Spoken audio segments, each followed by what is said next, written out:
Un silence total s'abattit sur la salle d'audience. Pas un souffle, pas un mot, pas même le grattement d'un stylo. Ce moment glaçant survint juste après que la juge Robin Tarnowski ait diffusé un enregistrement audio que personne n'attendait, encore moins Sean Diddy Combs lui-même. Le visage du célèbre producteur perdit toute couleur.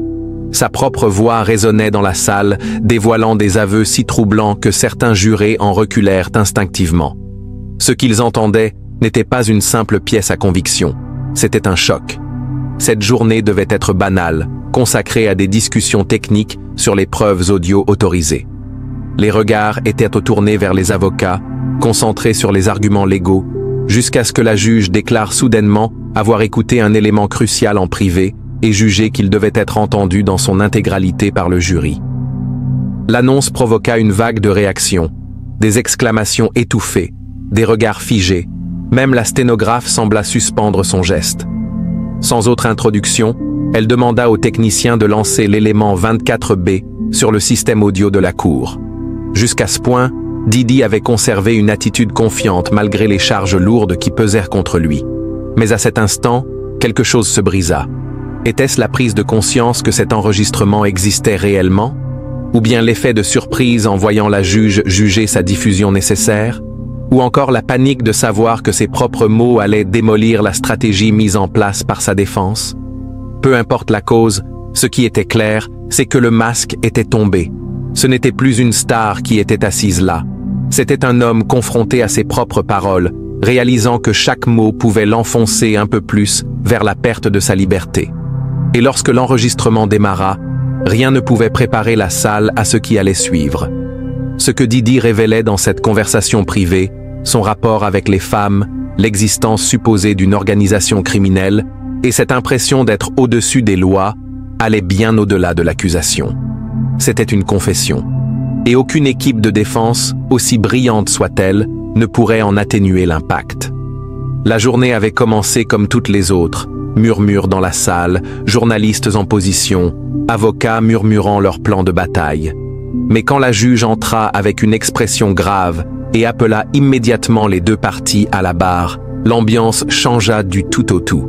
Certains pensèrent à un simple détail procédural, d'autres à un problème avec un juré. Mais en voyant le visage sérieux des avocats et leur hochement de tête lourd de sens, l'Assemblée comprit qu'il se passait quelque chose d'exceptionnel. La juge leva la main pour imposer le silence. Diddy, jusque-là détendu avec ses avocats, releva brusquement la tête. L'inquiétude commença à se lire sur son visage. Reprenant sa place, la juge s'adressa à la salle sans croiser le regard de personne, pas même celui de l'accusé, désormais droit et concentré. Elle expliqua que plusieurs enregistrements avaient été fournis par l'accusation durant la phase de découverte. Après un examen minutieux, elle avait jugé que l'un d'eux, la pièce 24B, était recevable et pertinent, malgré les contestations de la défense. La tentative immédiate de l'avocat principal de Diddy pour empêcher la lecture fut interrompue. Il plaida que l'enregistrement avait été obtenu sans consentement et souleva des doutes sur son intégrité. Mais la juge le coupa d'un geste ferme. Les objections avaient déjà été traitées en privé et sa décision était sans appel. La juge annonça que l'enregistrement avait été authentifié par 3 experts indépendants en analyse audio. Tous avaient confirmé que le fichier n'avait subi aucune altération, aucun montage, aucun trucage. Sa décision était définitive. Le jury allait entendre l'intégralité de l'enregistrement. La tension monta d'un cran lorsque le technicien commença à préparer le système audio. Les journalistes se penchèrent, stylo prêt. Dans la galerie, la famille de Diddy échangeait des regards inquiets. L'équipe de l'accusation restait figée, impassible. Diddy se pencha précipitamment vers son avocat pour lui souffler quelque chose, visiblement inquiet. L'avocat posa une main sur son bras et secoua légèrement la tête comme pour dire « Il n'y a plus rien à faire ». Puis la juge Tarnowski s'adressa au jury. « Ce que vous allez entendre est un enregistrement audio réalisé le 3 septembre 2019 dans une résidence privée de Los Angeles. Vous entendrez la voix de l'accusé, Sean Combs, en conversation avec une personne dont l'identité est connue du tribunal. Je vous rappelle de prendre en compte cette preuve à la lumière de l'ensemble des témoignages entendus jusqu'ici. » Elle fit un signe au technicien. Les haut-parleurs grésillèrent brièvement, puis la voix de Didi envahit la salle, détendue, naturelle, inconsciente du poids que ses mots allaient bientôt porter. L'enregistrement commençait dans une ambiance légère. On entendait des verres, des glaçons, de la musique en fond. L'atmosphère était conviviale, détendue. Didi riait, parlant de banalité. L'autre voix, masculine et légèrement plus grave, répondait avec la même désinvolture. Ils évoquaient un événement dans le milieu, une connaissance commune, rien de surprenant. Mais environ 3 minutes plus tard, le ton changea. L'autre homme demanda « Et cette histoire avec la fille à la soirée, c'est réglé ?» Un silence. Le bruit d'un verre qu'on remplit. Puis Didi répondit, sur un ton plus calculé mais toujours confiant. « Toujours réglé. C'est pour ça que j'ai un système. Je paie les gens pour ça. » L'autre insista. « Ouais, mais là elle parlait de balancer tout ça à la presse, c'est différent. » Didi resta imperturbable. Elle parle toujours au début. Puis elle se rappelle comment fonctionne cette ville. Elle se rappelle qui les aide, qui leur trouve des contrats, et qui peut faire en sorte qu'elle n'en ait plus jamais. C'est du business. Au fil de l'enregistrement, Didi devenait plus direct, plus précis. Il décrivait ce qu'il appelait son infrastructure, un réseau de collaborateurs, de partenaires et de contacts dans l'industrie, chargé de gérer discrètement ces situations. « Tu les as vus, les soirées », continuait-il. « Tu sais comment ça marche. On confisque les téléphones à l'entrée, NDA obligatoire avant même de monter en voiture, et les bons produits pour que tout le monde soit plus souple. Ce n'est pas du hasard, c'est un système. Et ça fonctionne. » L'autre voix se fit plus hésitante. Mais certaines de ces filles, mec, elles avaient l'air vraiment secouées. « Il y a cette mannequin là, elle a fini à l'hôpital. » Didi répliqua, presque avec agacement. « Et qui a payé l'hôpital? Qui a évité qu'il y ait un rapport de police? Qui lui a décroché un contrat avec ce créateur français 3 mois plus tard? Elle va très bien. Elles vont toutes très bien. Elles ont ce qu'elles veulent. J'ai ce que je veux. » Puis il ajouta froidement. « Celles qui comprennent les règles montent. Celles qui ne comprennent pas. » Dans la salle, les membres du jury affichaient des visages bouleversés. Certains prenaient des notes sans relâche. Une femme d'un certain âge semblait au bord des larmes.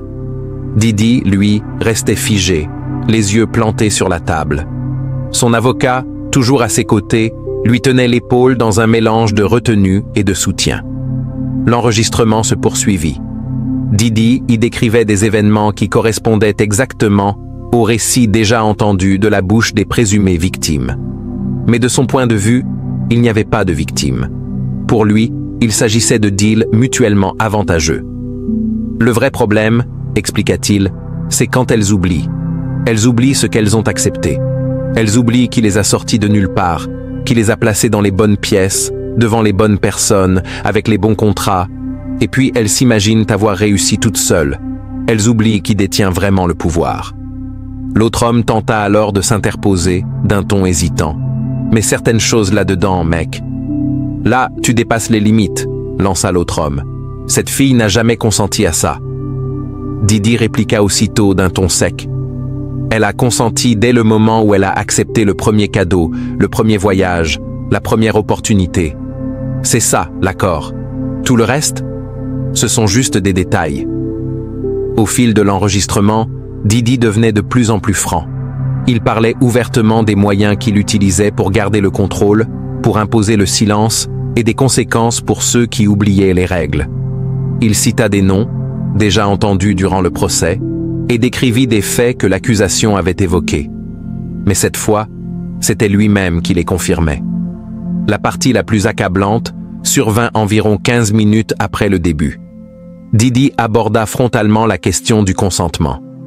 « Le consentement, c'est un contrat », déclara-t-il d'un ton calme. « Comme tout contrat, il a des conditions. Tu me donnes quelque chose, je te donne quelque chose. Le problème, c'est pas la contrainte. Le problème, c'est quand certaines veulent renégocier, après avoir déjà pris ce que j'offre. Mais ça ne fonctionne pas comme ça. » Son interlocuteur, de plus en plus mal à l'aise, répondit « Ouais, mais certaines disent qu'elles ont été droguées, qu'elles étaient incapables de consentir. » un silence. Puis le bruit sec d'un verre posé violemment. La voix de Didi reprit, plus basse, plus menaçante. Et qui va les croire? Leurs paroles contre la mienne? Contre tout un système conçu pour me protéger? Ça fait des décennies que je m'assure que ça n'arrive jamais. Dans la salle, une procureure ferma brièvement les yeux, comme si le poids de cette confirmation était presque insupportable. L'avocat de Didi, lui, écrivait frénétiquement, penché sur ses collègues, tentant de préparer une réponse à ce qui venait d'être révélé. La juge Tarnowski observait les jurés avec attention, analysant leurs réactions. L'enregistrement continuait. Didi expliquait comment il étouffait les accusations. Témoins payés ou discrédités, preuves effacées. Le problème n'est pas ce qui s'est passé, disait-il. Le problème, c'est d'empêcher qu'il y ait des preuves, pas de témoins crédibles. Aucune chance que leur parole ait plus de poids que la mienne, parce que cette bataille, je la gagne avant même qu'elle commence. Vers la fin, l'autre homme posa une dernière question. Et avec tout le mouvement MeToo, t'as pas peur que les gens prennent ces accusations plus au sérieux? Didi éclata de rire, un rire froid, glacial, qui résonna dans toute la salle. Ce genre de truc, c'est pour ceux qui n'ont pas de vrai pouvoir. Moi, j'ai des sénateurs dans mes contacts, des chefs de police à mes soirées. Ça fait 30 ans que je construis ce réseau. Je vais pas trembler pour une tendance sur Twitter. L'enregistrement se termina sur le bruit de verre qui s'entrechoquait. À l'intouchable, lança Didi, sans la moindre hésitation. Quand le silence retomba, il fut total. Personne ne bougea. On aurait dit que l'air avait été aspiré de la pièce. La juge finit par rompre le silence. Pour le procès verbal, la pièce 24B a été entendue dans son intégralité par le jury. Elle se tourna vers la défense. « Maître, souhaitez-vous faire une déclaration ?» L'avocat se leva, visiblement secoué malgré son calme apparent. « Oui, votre honneur. Nous demandons une courte suspension pour consulter notre client. » La juge acquiesça. Le tribunal fait une pause de 30 minutes. Puis, s'adressant au juré, « Vous ne devez discuter ni de cet enregistrement, ni d'aucune preuve pendant cette pause. » Les jurés quittèrent la salle, plusieurs d'entre eux détournant le regard de Didi. Dès que la juge eut quitté le banc, un brouhaha monta dans la galerie. Et pour la première fois depuis le début du procès, Didi semblait avoir peur. Quand l'audience reprit après la pause, l'ambiance avait radicalement changé. Didi avait repris un semblant de contenance, mais l'assurance qui avait marqué ses précédentes apparitions au tribunal avait disparu.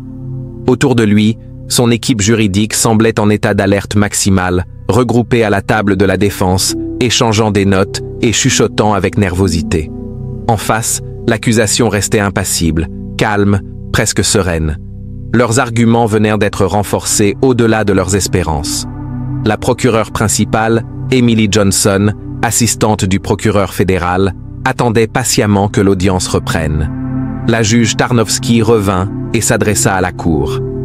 Avant de poursuivre, je souhaite apporter un éclaircissement sur l'enregistrement que le jury vient d'entendre. Cette preuve a été remise à l'accusation par un informateur confidentiel présent lors de la conversation. Elle précisa que l'enregistrement avait été effectué légalement, conformément à la loi californienne, sur le consentement d'une seule partie, puisque la personne qui enregistrait faisait partie de l'échange. La défense a contesté la recevabilité de cet enregistrement sur plusieurs points, mais tous ont été examinés et rejetés par cette cour. Des analyses d'experts ont confirmé l'authenticité du fichier.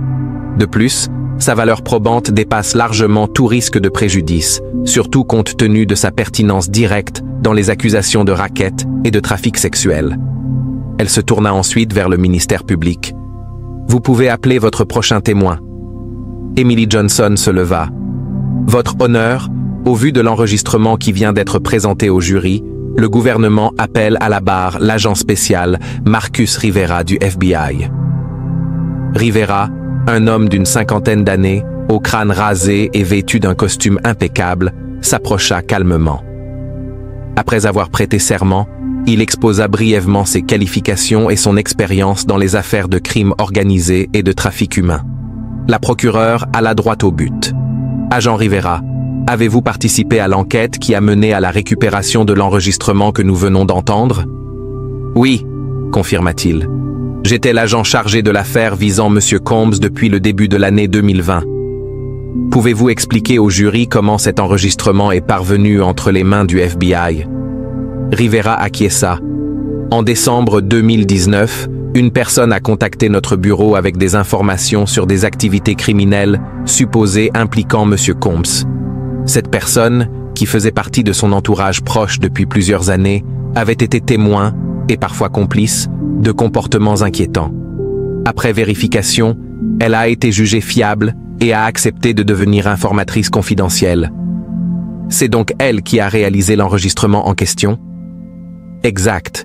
Après avoir accepté de coopérer, elle nous a révélé l'existence de cet enregistrement qu'elle avait réalisé quelques mois plus tôt, à titre de protection personnelle. Elle craignait des représailles si M. Combs découvrait qu'elle remettait en question ses agissements. La procureure s'approcha avec un document à la main. « Votre honneur, je souhaite soumettre ce mémorandum du FBI comme pièce à conviction numéro 25. » Après acceptation par le tribunal, elle poursuivit. « Agent Rivera, ce document résume le premier entretien avec l'informatrice. Pouvez-vous expliquer au jury quelles préoccupations elle a exprimées? » Rivera répondit. Elle a décrit ce qu'elle appelait un système structuré dirigé par M. Combs, destiné à repérer, recruter et exploiter de jeunes femmes, en particulier celles cherchant à percer dans l'industrie du divertissement. Elle a mentionné plusieurs méthodes de contrôle: usage de drogue, intimidation, promesses financières et chantage. Elle s'inquiétait surtout de l'usage présumé de drogue du viol lors d'événements privés et de la captation d'images compromettantes sans consentement. Dans la salle, les journalistes tapaient frénétiquement sur leur clavier. La famille de Didi, présente dans la galerie, semblait bouleversée. Certains essuyaient discrètement leurs larmes. Didi, quant à lui, était figé, la mâchoire crispée.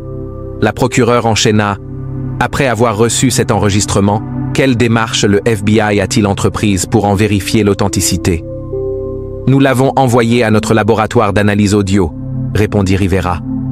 Ils ont confirmé plusieurs éléments. D'abord, que l'enregistrement n'avait subi aucune modification. Ensuite, que les voix étaient bien celles de M. Combs et de l'informatrice. Enfin, que l'environnement sonore correspondait bien au lieu présumé de l'enregistrement. Et cet enregistrement a-t-il servi de base pour la suite de l'enquête? C'était l'un des éléments majeurs d'une enquête plus vaste, oui. Cet enregistrement nous a fourni des pistes précises que nous avons suivies. Les noms mentionnés ont été interrogés. Les documents financiers évoqués ont fait l'objet de saisies judiciaires. Le personnel de sécurité cité a été questionné. L'enregistrement a essentiellement servi de plan de route pour enquêter sur différents aspects de ce que nous pensons être une organisation criminelle. La procureure montra alors un organigramme sur les écrans du tribunal. L'agent Rivera expliqua: « Voici l'organigramme qui illustre la structure de ce que notre enquête, corroborée par plusieurs témoins et informateurs, a révélé. » Il montra du doigt le sommet où figurait Didi. Au sommet se trouve M. Combs, qui dirigeait toutes les activités. Juste en dessous, des lieutenants de confiance exécutaient ses ordres, le protégeant ainsi d'une implication directe dans les actes criminels les plus explicites. Il détailla ensuite les différentes strates de l'organisation. Le personnel de sécurité contrôlait les accès et empêchait les victimes de s'échapper. Des professionnels médicaux fournissaient des prescriptions de drogue. Des fixés géraient les pots de vin et les menaces. Des avocats rédigeaient les accords de confidentialité et les arrangements à l'amiable. Et, tout en bas, il y avait les victimes elles-mêmes. Ce qui avait particulièrement retenu l'attention de Rivera, c'était la compartimentalisation de l'opération. Beaucoup de personnes impliquées ne connaissaient que leur rôle précis, sans avoir conscience de l'ensemble du système. C'est une technique classique du crime organisé, qui fait que, hormis le chef, personne ne maîtrise l'intégralité de l'opération. Au fil de son témoignage, l'agent confirma certains propos de l'enregistrement avec des preuves concrètes récoltées au cours de l'enquête. Des documents financiers attestant de versements à des femmes qui avaient dénoncé des abus mais avaient ensuite retiré leurs accusations. Des messages textes ordonnant à la sécurité d'empêcher certaines personnes de quitter des événements. Des dossiers médicaux de femmes hospitalisées après des soirées organisées par Didi. le moment le plus accablant survint lorsque Rivera expliqua comment l'enregistrement confirmait des témoignages de victimes qui avaient jusqu'ici été contestés par la défense, faute de preuves corroborantes. Une victime avait témoigné plus tôt au procès que, lors d'une soirée en 2018, on lui avait dit que le consentement est un contrat quand elle s'était opposée à des relations sexuelles. La défense avait alors insinué qu'elle avait inventé cette phrase. Mais, comme vient de l'entendre le jury, M. Combs a utilisé exactement cette expression dans l'enregistrement, suggérant qu'il s'agissait d'un terme qu'il employait régulièrement. Pendant ce témoignage, Didi semblait de plus en plus agité. Il chuchotait avec urgence à ses avocats, qui tentaient en vain de le calmer. Lorsque Rivera commença à relier les propos de l'enregistrement au témoignage des victimes, Didi se leva brusquement. « C'est un mensonge total !» cria-t-il avant que ses avocats n'aient le temps de l'arrêter. « Cet enregistrement est complètement sorti de son contexte. » La juge Tarnowski frappa immédiatement de son marteau. « Monsieur Combs, asseyez-vous immédiatement.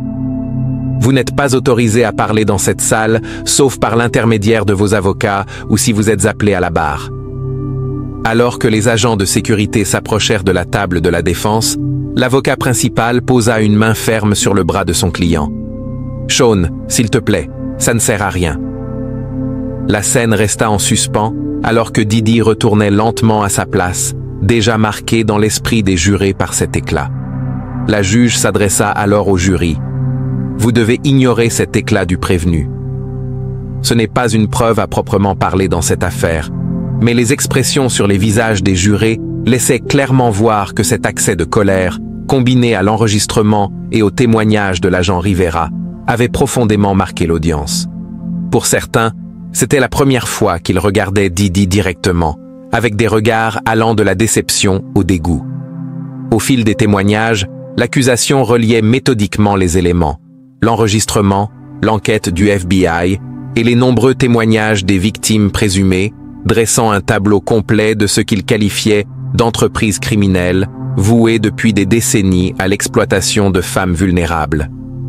Quand l'agent Rivera quitta la barre, la stratégie de la défense, qui tentait de présenter ces accusations comme des inventions motivées par l'appât du gain, était totalement démantelée. Les propres paroles de Didi confirmaient ce que l'accusation n'a cessé d'affirmer. Il ne s'agissait pas d'incidents isolés ou de malentendus, mais d'un système organisé pour faciliter les abus et garantir le silence. Après le témoignage de l'agent Rivera, la procureure fit appel au docteur Elisa Montgomery, experte en psychologie du traumatisme et contrôle coercitif. Dr Montgomery, une femme distinguée d'une cinquantaine d'années, aux cheveux argentés et au discours clair et assuré, monta à la barre avec l'expérience de centaines de témoignages. Après avoir présenté ses qualifications et son travail de longue date auprès des victimes de trafic et d'abus, elle fut invitée à expliquer l'importance de la conversation enregistrée dans le cadre du contrôle coercitif. Ce que nous avons entendu dans cet enregistrement, expliqua Dr Montgomery, est une description parfaite d'un système de contrôle. M. Combs y détaille plusieurs méthodes superposées visant à imposer l'obéissance et le silence. Contrôle financier, opportunité de carrière, menace de mise au ban, surveillance, enregistrement compromettant, accord de confidentialité et recours à des substances pour diminuer la résistance. Ce n'est pas un comportement aléatoire ou opportuniste. C'est un système sophistiqué destiné à créer des victimes qui ne peuvent ni s'échapper ni parler. Elle ajouta, « Quand M. Combs utilise des expressions comme « le consentement est un contrat » ou parle de faire et défaire les gens, il décrit la dynamique fondamentale du contrôle coercitif, une situation où les victimes sentent qu'elles n'ont pas d'autre choix que d'obéir. » Dr Montgomery expliqua ensuite comment ces systèmes fonctionnent habituellement, en soulignant des éléments précis issus de l'enregistrement et des témoignages précédents illustrant chaque composante. Elle décrivit comment le recrutement initial se fait souvent par des opportunités légitimes et des avantages, créant un sentiment d'obligation et de dette. Les victimes sont d'abord bien traitées, valorisées et reçoivent cadeaux, opportunités et contacts précieux, surtout pour des jeunes en quête de reconnaissance dans une industrie compétitive. cela génère à la fois gratitude et dépendance. Puis, les limites sont peu à peu effacées. La première situation compromettante peut paraître un malentendu ou un incident isolé. Quand les victimes réalisent l'étendue réelle des attentes, elles sont déjà engagées ou compromises de manière à rendre difficile tout refus ou toute dénonciation. La procureure montra des messages textes d'anciennes victimes déjà présentés comme preuve plus tôt au procès. Elle demanda au docteur Montgomery de les analyser. Après avoir examiné ces échanges, où des femmes tentaient de décliner des invitations ou exprimaient leur malaise, suivis de réponses de plus en plus menaçantes, l'experte expliqua « Ces messages illustrent un schéma que nous appelons le renforcement intermittent, alternant récompense et punition, louange et menace. Cela crée une forte dépendance psychologique où les victimes se concentrent sur le fait de plaire à leur contrôleur pour éviter les sanctions. » Elle pointa des exemples précis dans les messages, comment le ton passe rapidement de « tu es si spécial pour moi » à « après tout ce que j'ai fait pour toi, voilà comment tu me remercies », pour finir par des menaces explicites sur la carrière. Cette alternance rapide entre renforcement positif et négatif désoriente les victimes et leur rend difficile le maintien de limites claires. La procureure aborda ensuite la question des substances évoquées dans l'enregistrement. La réponse du docteur Montgomery fut sans détour. L'usage délibéré d'alcool et de drogue, en particulier sans le consentement complet ou la pleine connaissance, est une tactique courante dans le trafic et l'exploitation. Cela sert plusieurs objectifs: réduire la résistance, créer des trous de mémoire, garantir une certaine dénégation plausible et souvent faire culpabiliser les victimes pour ce qui leur est arrivé.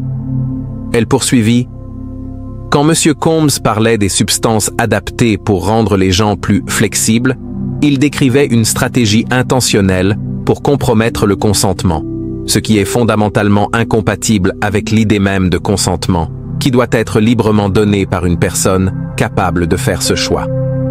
Le langage clinique de Dr. Montgomery a ainsi offert un cadre pour comprendre les comportements exposés tout au long du procès. Ce qui aurait pu apparaître comme des incidents isolés ou des interactions ambiguës s'est révélé être les éléments d'un système complet de contrôle et d'exploitation. La procureure aborda ensuite l'impact psychologique sur les victimes. Le docteur Montgomery expliqua que ce genre de système provoque des traumatismes durables, souvent si puissants que les victimes n'osent pas se manifester pendant des années, voire des décennies. Lorsqu'une personne subit un contrôle systématique de cette nature, surtout exercé par un individu puissant et riche, aux connexions étendues, la peur de parler est tout à fait compréhensible. Les victimes ont vu maintes fois que résister entraîne des conséquences, que leurs paroles ne seront pas crues et que le système est construit pour protéger l'agresseur, pas elle. Elle fit le lien direct avec l'enregistrement entendu.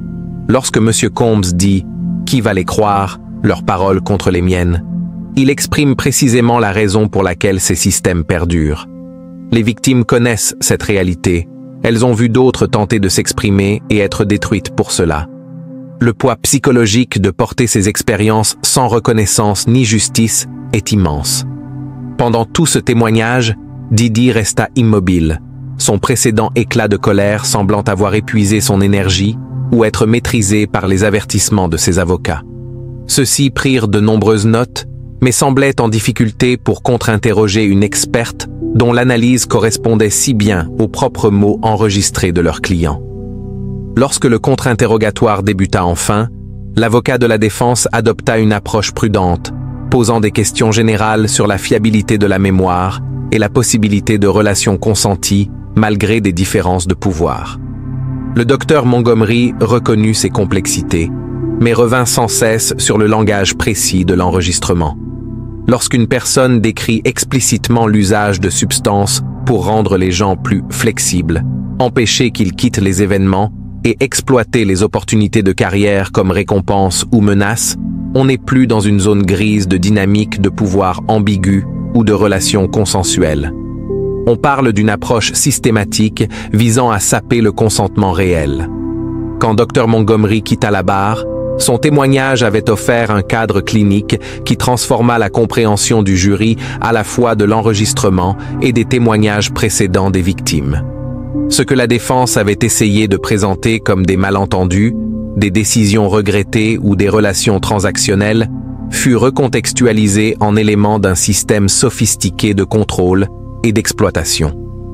Dans la salle, plusieurs victimes présumées ayant déjà témoigné étaient visiblement émues, certaines se tenant la main ou s'étreignant, soulagées d'entendre enfin une experte expliquer les dynamiques qu'elles avaient peiné à exprimer. Les journalistes, de leur côté, prenaient frénétiquement des notes, prêts à rédiger des titres sur le système de contrôle de Didi et l'architecture du silence. À la fin de la journée, la juge Tarnowski s'adressa aux deux parties. Au vu des preuves présentées aujourd'hui, nous reprendrons demain matin pour discuter des éventuels ajustements au calendrier du procès et des motions que chacune des parties pourrait déposer. Elle se tourna alors vers le jury. Vous êtes à nouveau priés de ne discuter de cette affaire avec personne, y compris entre vous, et d'éviter toute couverture médiatique relative à ce procès. Alors que la salle d'audience se vidait, le poids des révélations pesait lourdement dans l'air.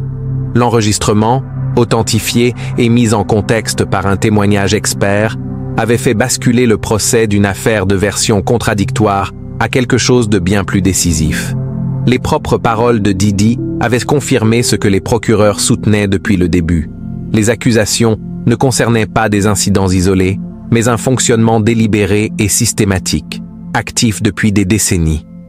Alors que Didi était conduit hors de la salle par ses avocats, il gardait les yeux rivés au sol, évitant le regard des journalistes, des victimes et du public.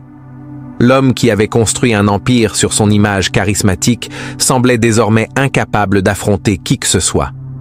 Le lendemain matin, à la reprise du procès, le paysage juridique avait radicalement changé. Les nouvelles de l'enregistrement avaient fait la une toute la nuit, avec des analystes juridiques unanimes. L'enregistrement était considéré comme une preuve potentiellement décisive pour l'affaire. Dehors, devant le tribunal, la foule avait grossi, rassemblant à la fois des partisans et des manifestants, brandissant des pancartes et scandant des slogans. La sécurité avait été renforcée, ce qui créait une ambiance tendue avant même le début des audiences. À l'intérieur, l'équipe de poursuite arriva tôt, calme et confiante. La défense, elle, resta vide jusqu'à quelques minutes avant l'heure prévue, lorsque Didi fit son entrée, entouré d'une équipe juridique élargie, comprenant désormais 2 avocats de renom supplémentaires, visiblement recrutés durant la nuit pour gérer la crise.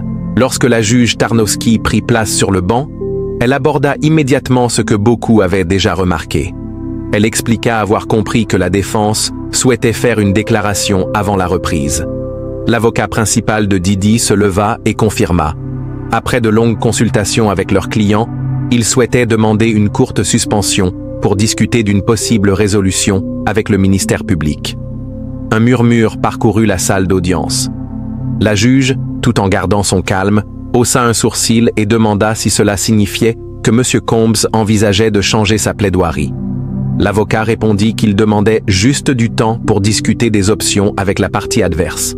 La juge se tourna vers le bureau du procureur et demanda la position du gouvernement. La procureure principale répondit que l'État était toujours ouvert à la discussion, mais que compte tenu de l'avancée du procès et des preuves présentées, toute solution devait refléter la gravité des accusations et la solidité du dossier. Après une courte réflexion, la juge accorda une suspension de 2 heures pour ces discussions, indiquant que l'audience reprendrait à 11h30. Elle informa ensuite le jury qu'ils étaient dispensés jusqu'à 7 heures, en leur rappelant de ne pas parler de l'affaire, ni suivre la presse à ce sujet. À la sortie des jurés, la salle s'anima de murmures et les journalistes se précipitèrent pour annoncer que des négociations en vue d'un accord semblaient être en cours. Didi échangeait intensément avec ses avocats, son visage marqué par la gravité, mais aussi une certaine résignation. Lorsque la séance reprit à 11h30, la tension était palpable. La juge ordonna le calme et interrogea les avocats sur l'avancée des discussions. La procureure prit la parole. Aucune entente n'avait été trouvée. Le gouvernement avait fait une proposition qu'il jugeait adaptée à la gravité des charges et des preuves, mais la défense l'avait rejetée. L'avocat de Didi confirma que son client refusait les termes proposés et qu'ils étaient prêts à poursuivre le procès. La juge acquiesça et ordonna de faire revenir le jury. À leur retour, plusieurs membres jetèrent des regards curieux vers Didi, peut-être se demandant s'ils avaient manqué une évolution importante. La poursuite appela alors son prochain témoin, Melissa Chen, ancienne assistante de Didi entre 2012 et 2017. Chen, une femme posée dans la trentaine, prit place sur le banc et fut assermentée. Après avoir présenté son parcours professionnel, la procureure lui demanda si elle avait eu l'occasion d'écouter l'enregistrement diffusé la veille en salle d'audience. Chen répondit affirmativement, expliquant que les agents du FBI enquêtant sur l'affaire lui avaient fait écouter cet enregistrement environ 6 mois auparavant. La procureure s'enquit alors de sa réaction en entendant cette bande sonore. Chen prit une profonde inspiration avant de répondre. Elle avait d'abord ressenti un soulagement. Quelqu'un avait réussi à enregistrer une de ces conversations, car pendant des années, beaucoup avaient dit qu'aucun d'eux ne serait cru sans preuve tangible. La procureure demanda alors à Chen de préciser ce qu'elle entendait par « ces conversations ». M. Combs était très franc avec son cercle proche sur son mode de fonctionnement. Le langage utilisé dans cet enregistrement, notamment sur le consentement présenté comme un contrat, sur l'existence d'un système et sur le fait de fabriquer puis briser des personnes, ce sont des phrases que j'ai entendues à plusieurs reprises pendant mon emploi, expliqua Madame Chen. L'avocate montra alors une série d'emails sur les écrans du tribunal. Madame Chen, je vous présente ce qui a été identifié comme pièce 26. Pouvez-vous nous dire ce que sont ces documents?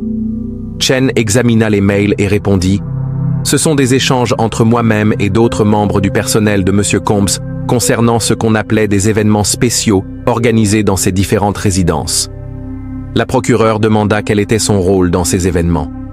Chen expliqua qu'elle s'occupait de la logistique, des listes d'invités, du traiteur, de la sécurité, des transports.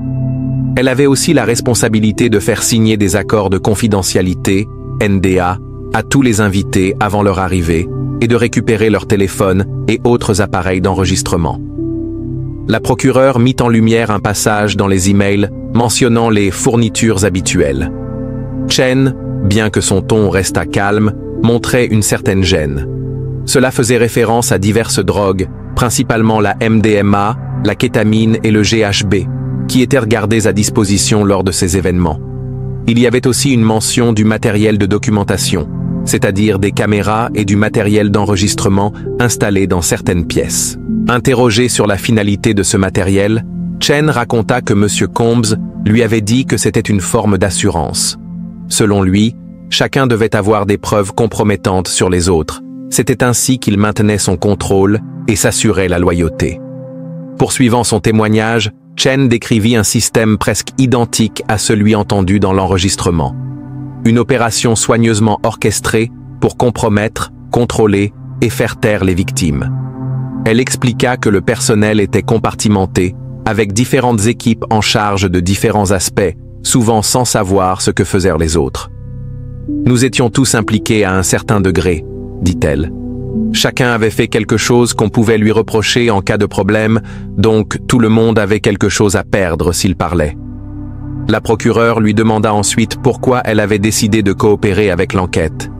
Chen fixa Didi pour la première fois et répondit « Je suis restée silencieuse pendant des années après être partie.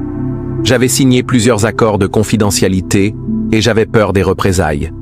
Mais quand j'ai vu la vidéo de M. Combs agressant son ex-petite amie dans le couloir d'un hôtel, quelque chose s'est brisé en moi. Ça aurait pu être n'importe laquelle d'entre nous. Ça aurait pu être moi. » Elle poursuivit. « J'ai contacté un avocat qui m'a mise en relation avec le FBI. Je ne savais pas s'il me croirait sans preuve, mais je devais essayer. Je ne pouvais plus faire partie du silence. » Quand on lui parla des victimes qui avaient témoigné plus tôt dans le procès, Chen confirma avoir vu des scènes qui corroborent leur récit. Elle décrivit comment de jeunes femmes, arrivant pleines d'espoir pour leur carrière, repartaient traumatisées et désorientées. Elle expliqua qu'il y avait un schéma. Elles étaient séparées de leurs amis, présentées à M. Combs en privé, encouragées à boire ou prendre des substances, puis des choses se passaient sans leur consentement. Ensuite, on leur offrait cadeaux, opportunités, connexions, le contrat dont il parlait dans l'enregistrement. Tout au long de ce témoignage, l'attitude de Didi se dégradait. Sa posture confiante, presque arrogante, qu'il avait gardée jusque-là, avait disparu, remplacée par une attitude affaissée et un regard vide. Ses avocats tentaient à plusieurs reprises de l'impliquer, en lui murmurant à l'oreille, mais il semblait déconnecté, comme s'il réalisait enfin l'inévitable. Lors du contre-interrogatoire, la défense tenta de dépeindre Chen comme une ancienne employée rancunière, motivée par l'argent. Chen admit avoir été licencié en 2017, mais nia tout intérêt financier, précisant que sa collaboration l'avait quasiment rendu inemployable dans l'industrie du divertissement. « Je savais ce qui m'attendait en témoignant », déclara-t-elle avec fermeté. « J'ai été mise sur liste noire, menacée, harcelée, mais je ne pouvais pas continuer à me taire pendant que d'autres femmes souffraient encore de ce système. » Quand Chen quitta le banc des témoins, l'impact cumulé de l'enregistrement et du témoignage corroborant avait créé un récit que la défense peinait de plus en plus à contester. Le jury, dont plusieurs membres avaient pris de nombreuses notes, semblait visiblement affecté par ce qu'il venait d'entendre. La poursuite annonça alors son prochain témoin, le docteur James Wilson, toxicologue, qui avait analysé des échantillons provenant de plusieurs victimes ayant été testés dans les 24 heures suivant leur présence aux événements organisés chez Didi. Le témoignage du docteur Wilson, clinique mais accablant, détailla la présence de GHB, kétamine et MDMA dans des combinaisons provoquant désorientation, trous de mémoire et suggestibilité accrue, tout en maintenant les victimes conscientes et capables de participer physiquement aux événements. Ces substances, surtout lorsqu'elles sont combinées, peuvent amener une personne à être consciente et même réactive en apparence, mais incapable de donner un consentement réel. Le docteur Wilson expliqua en outre qu'elles provoquent une amnésie antérograde, ce qui empêche la formation de nouveaux souvenirs. Ainsi, les victimes ne se souviennent souvent que par fragments de ce qui s'est passé.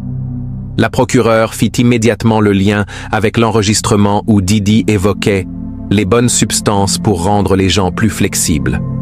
Le docteur Wilson confirma que les drogues retrouvées dans l'organisme des victimes pouvaient précisément provoquer cet état de consentement compromis décrit par Didi.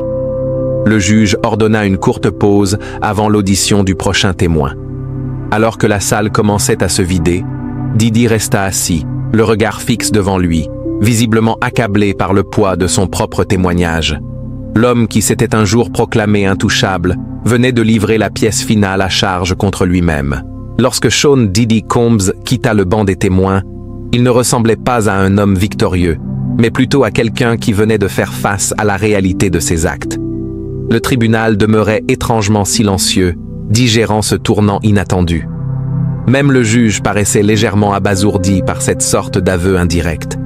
Certains jurés avaient les yeux embués de larmes, mais à l'extérieur, la réaction mondiale ne faisait que commencer. L'industrie musicale entra en crise totale. Les maisons de disques publièrent des communiqués pour prendre leur distance avec Didi et annoncèrent des revues de leur politique contre le harcèlement. Des artistes ayant collaboré avec lui depuis des décennies exprimèrent leur choc et leur condamnation. Des associés, jadis bénéficiaires de son pouvoir et de son influence, affirmait désormais avoir toujours eu des doutes sur son comportement en privé. Des réunions de crise furent organisées dans les entreprises du divertissement à Los Angeles et New York. Des agences de relations publiques diffusaient des consignes pour aider leurs clients à répondre aux questions sur leur lien avec Didi. Bien que beaucoup feignaient la surprise, Internet commençait déjà à rassembler des indices visibles depuis des années. D'anciennes interviews maladroites, où des professionnels de l'industrie plaisantaient avec complicité sur les fêtes de Didi. Des photos de femmes visiblement mal à l'aise lors de ces événements circulaient avec un nouveau contexte, et surtout, les accusations précédentes, souvent écartées comme tentatives d'extorsion, étaient maintenant réexaminées avec une crédibilité renouvelée. Les fans ne se contentaient plus d'être choqués, ils étaient furieux. Furieux qu'une idole ait abusé de son pouvoir de façon aussi systématique, furieux que l'industrie l'ait protégé pendant des décennies, et furieux qu'il ait fallu si longtemps pour que les victimes soient enfin entendues. L'ère de l'impunité semblait toucher à sa fin. Le lendemain matin, une atmosphère palpable avait changé dans la salle d'audience. Les médias rapportaient que des sources proches de la défense affirmaient que Didi envisageait de changer sa déclaration. Les analystes juridiques spéculaient que l'enregistrement avait rendu une défense solide pratiquement impossible. La salle d'audience était bondée au-delà de sa capacité. Des spectateurs faisèrent la queue à l'extérieur en espérant une place. Lorsque la juge Tarnowski monta sur le banc, elle aborda une question urgente. « Je comprends que la défense souhaite présenter une requête avant la reprise des témoignages. » L'avocat principal de Didi se leva. « Oui, votre honneur, après consultation avec notre client, nous demandons la permission pour M. Combs de s'adresser directement à la cour. » Cette demande était inhabituelle à ce stade du procès. La procureure objecta aussitôt. « Votre honneur, si l'accusé souhaite parler, la procédure correcte est qu'il monte sur le banc des témoins, où il pourra être contre-interrogé. Cela semble être une tentative de communiquer avec le jury sans se soumettre à un interrogatoire. » Le juge Tarnowski examina attentivement la requête. « Procureur, quel est le but précis de la déclaration que M. Combs souhaite faire, votre honneur ?» Avocat de Didi. « Mon client souhaite répondre à l'enregistrement diffusé devant le jury et apporter le contexte qu'il juge absent. » Le juge se tourna vers Didi. « Monsieur Combs, êtes-vous prêt à monter sur le banc des témoins et à vous soumettre à un contre-interrogatoire concernant votre déclaration et tout autre aspect pertinent de cette affaire ?» Un silence tendu s'installa dans la salle d'audience pendant que Didi consultait brièvement ses avocats. Finalement, il se leva et déclara « Oui, votre honneur, je suis prêt à témoigner. » Cette décision provoqua un choc dans la salle. Jusqu'à présent, on avait largement supposé que Didi ne témoignerait pas, une stratégie classique dans les affaires pénales où le témoignage du défendant peut accroître sa vulnérabilité.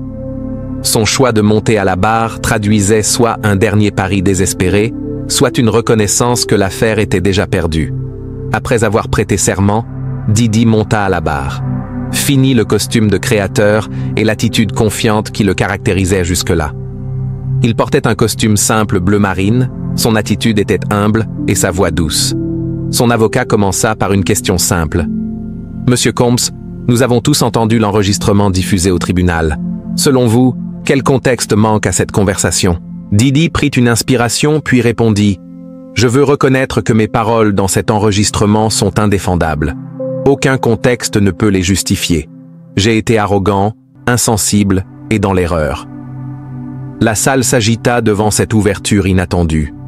Son avocat sembla un instant déconcerté, mais reprit rapidement. « Pouvez-vous expliquer au jury dans quel état d'esprit vous étiez durant cette conversation ?»« J'étais intoxiqué, » répondit Didi. « Pas seulement par l'alcool et les drogues, mais aussi par le pouvoir. J'ai passé des décennies entouré de gens qui satisfaisaient tous mes caprices, qui me disaient que j'étais intouchable, qui nettoyaient mes erreurs. J'ai commencé à croire que j'étais au-dessus des règles qui s'appliquent à tout le monde. » Son avocat l'aida à retracer sa carrière, son ascension vers la célébrité et l'empire musical qu'il avait construit. Didi parle de son enfance sans père, de sa détermination à réussir, des aspects légitimes de ses affaires. Mais au lieu de justifier ses actes, il revint sans cesse sur le thème de la corruption engendrée par le succès. J'ai confondu le pouvoir avec le droit d'exercer ce pouvoir sur les autres. À un moment, il avoua « Je me disais que tout le monde bénéficiait de son association avec moi, que c'était un échange équitable. Je refusais de voir le mal que je causais. » Interrogé directement sur les accusations de trafic sexuel et de racket, Didi répondit avec prudence, mais ses mots étaient accablants. J'ai créé une culture où les limites étaient constamment franchies, où le consentement était compromis, où le silence s'achetait.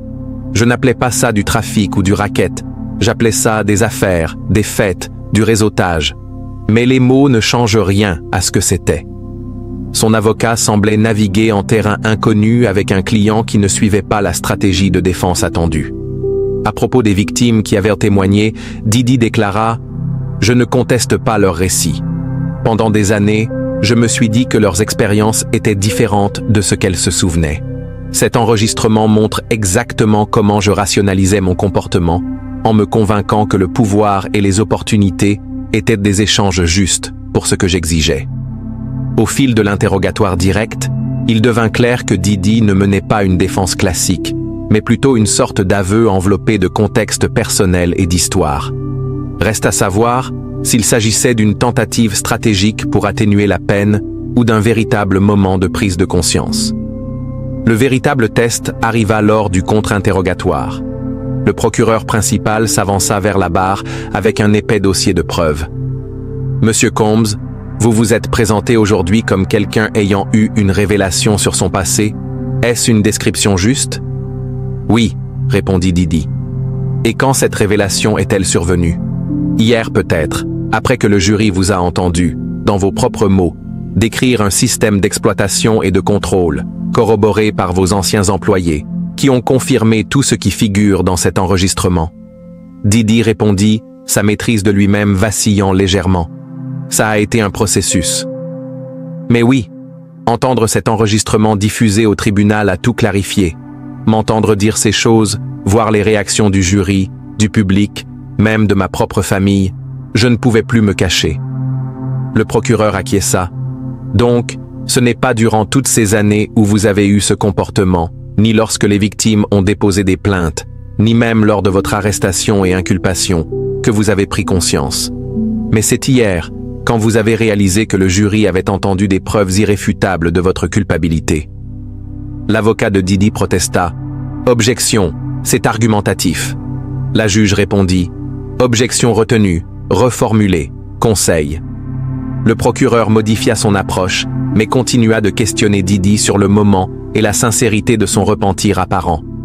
Elle lui fit passer en revue des accusations précises des victimes, lui demandant de confirmer ou nier chacune d'elles. Didi confirma en grande partie les récits, précisant parfois que sa mémoire était altérée par sa consommation de substances à l'époque. Le moment le plus marquant survint lorsque le procureur aborda une phrase spécifique de l'enregistrement. « Qui va les croire, leurs paroles contre la mienne ?»« Vous avez bien dit ça, n'est-ce pas ?» demanda-t-elle. « Oui, » admit Didi. « Ce sentiment que personne ne croirait vos victimes à cause de votre pouvoir, de votre richesse et de votre influence, c'était au cœur de votre mode de fonctionnement pendant des décennies, n'est-ce pas ?» Didi marqua une pause, puis hocha lentement la tête. « Oui. » Alors toutes ces femmes qui se sont manifestées au fil des années, qu'on a traitées de chercheuses d'or, d'opportunistes ou de menteuses, vous saviez qu'elles disaient la vérité, n'est-ce pas? Objection. Votre honneur, le conseil témoigne. Je reformule, dit le procureur. Monsieur Combs, quand d'autres accusatrices sont venues avec des histoires similaires à celles entendues dans ce procès, saviez-vous qu'elles disaient vrai sur ce qu'elles avaient vécu? Didi baissa les yeux vers ses mains. Oui. Avez-vous participé à des efforts pour les discréditer, pour les faire passer pour des menteuses cherchant de l'argent? Oui. Avez-vous autorisé des paiements pour les faire taire? Oui. Avez-vous menacé leur carrière si elles n'acceptaient pas ces paiements et ne signaient pas de clause de confidentialité? Dans certains cas, oui. Au fil du contre-interrogatoire, le calme initial de Didi s'effrita. Le procureur le guida méthodiquement à travers les éléments de chaque accusation criminelle, lui arrachant des aveux correspondant aux définitions légales du trafic sexuel, du racket et des autres chefs d'accusation. À la fin du contre-interrogatoire, Didi semblait épuisé et vaincu. Son témoignage, au lieu d'apporter le contexte qu'il espérait pour atténuer les dégâts causés par l'enregistrement, avait au contraire renforcé la thèse de l'accusation. Comme un pari risqué, il quitta la barre des témoins en marquant une pause, regardant la salle comble de journalistes, de victimes, de curieux et de membres de sa famille. On crut un instant qu'il allait ajouter une déclaration, mais il retourna simplement à sa table en silence. Pour la première fois depuis son arrestation, Didi avait l'air d'un homme ayant accepté que tout était fini. Il ne parla pas à ses avocats, n'écrivit pas de notes, ne murmura pas de stratégie.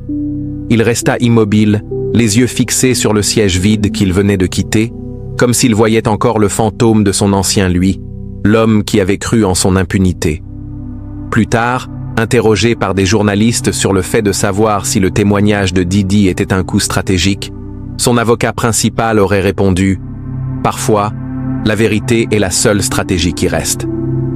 Lorsque le tribunal reprit le lendemain, l'équipe de la défense fit une annonce choc. Didi souhaitait changer sa déclaration de non-culpabilité en plaidoyer de culpabilité sur tous les chefs d'accusation. Après consultation avec les victimes, le ministère public accepta ce changement, tout en précisant qu'il demanderait les peines maximales prévues par la loi. La juge Tarnowski s'adressa directement à Didi et procéda à un interrogatoire approfondi pour s'assurer qu'il comprenait bien les droits qu'il renonçait et les peines potentielles auxquelles il s'exposait. Lorsqu'on lui demanda si quelqu'un l'avait forcé à changer sa déclaration, Didi secoua la tête. « Non, votre honneur, je plaide coupable parce que je suis coupable. J'ai causé d'énormes dégâts à de nombreuses personnes pendant de nombreuses années. Je ne peux pas changer cela, mais je peux au moins l'admettre et en accepter les conséquences. » La juge fixa la date de la sentence 6 semaines plus tard et ordonna que Didi soit placé en détention en attendant cette audience. Alors qu'il était emmené menotté hors de la salle d'audience, plusieurs de ses victimes, qui avaient témoigné pendant le procès, le regardaient en silence, certaines se tenant la main, d'autres essuyant des larmes. L'homme qui semblait intouchable était enfin confronté à la justice. Dans les semaines qui suivirent, les répercussions dépassèrent largement Didi lui-même. Plusieurs enquêtes furent lancées pour examiner les pratiques de l'industrie qui avaient permis de tels comportements. D'autres personnalités influentes du milieu du divertissement furent à leur tour examinées de près pour leur conduite.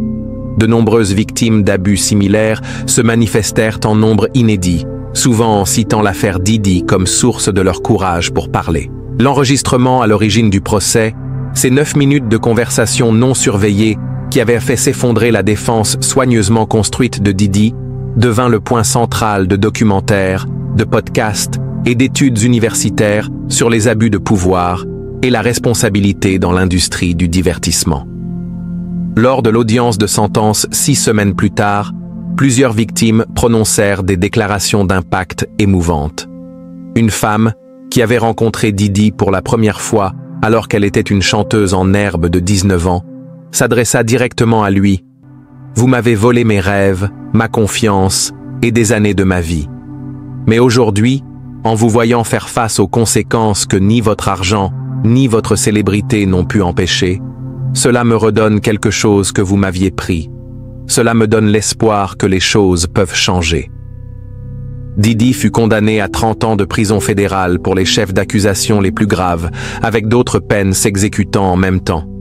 En prononçant la sentence, la juge souligna « Le mal que vous avez causé n'a pas été accidentel ou isolé. Par votre propre aveu, il était systématique, délibéré et prolongé sur plusieurs décennies.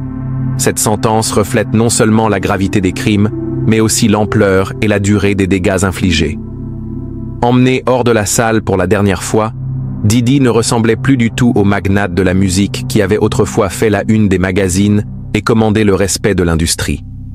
Il ressemblait à ce que le tribunal avait établi, un criminel qui avait utilisé son pouvoir pour victimiser les autres pendant des décennies, maintenant enfin tenu responsable. À l'extérieur du tribunal, un des procureurs principaux fit une brève déclaration. Le résultat d'aujourd'hui envoie un message qui aurait dû être clair depuis le début. Personne n'est au-dessus des lois. Aucun montant d'argent, de célébrité ou de pouvoir ne vous place au-delà de toute responsabilité, et aucune voix de victime n'est trop faible pour être entendue. Cette affaire allait inspirer des changements juridiques et culturels majeurs. La Californie et New York adoptèrent des lois limitant la portée des accords de confidentialité dans les cas d'abus sexuels présumés. L'industrie du disque mit en place de nouveaux mécanismes de surveillance et des systèmes de soutien pour les jeunes artistes. Les groupes de défense des victimes constatèrent un nombre sans précédent de personnes issues du monde du divertissement et d'autres secteurs dominés par des acteurs puissants cherchant de l'aide. Mais l'impact le plus profond fut sans doute plus simple.